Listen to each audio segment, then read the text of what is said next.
So we're here early morning at No Kings 2, October 18th or whatever it is, Saturday morning. So this is just the Seattle Center and people are already getting set up. We're about an hour and a half from the march, so that's when, I expect peak people to be here.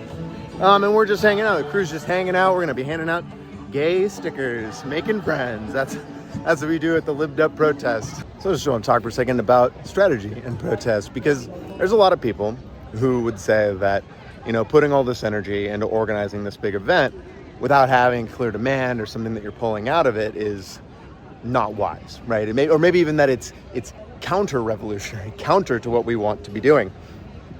I gotta pop that out, we can't not have our pins visible. And I think there is some validity to that. If you are farther left, if you are more radicalized already, probably the better things you can do with your time are community defense, mutual aid, organizing the workforce, people at your job. Like, that is far more impactful than just coming to a protest.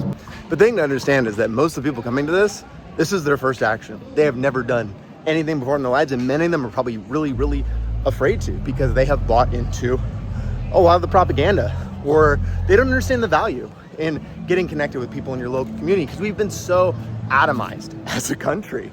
So that's why I show up. I show up to bring stickers and get people started down the path. And I think that's an important thing for people who are more revolutionary minded to do.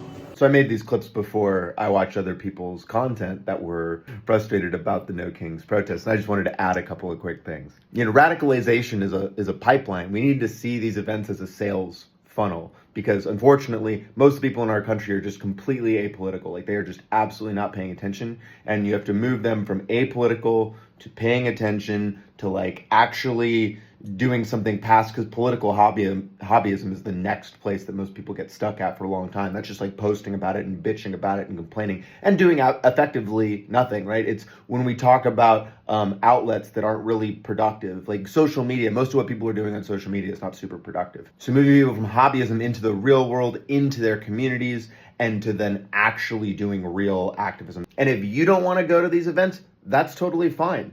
Go do something more effective. But I think for most people, the alternative wasn't go to a No Kings protest or do some more effective direct action. It was go to a No Kings protest or sit at home on a Saturday and play video games. And that's what you're competing with. You're competing with the distractions. You're competing with the other things that are happening in this world, the ways that capitalism tries to get people to stay disengaged, to stay atomized. This is how humans work. We have to build a movement brick by brick by brick. There's no fast forward button.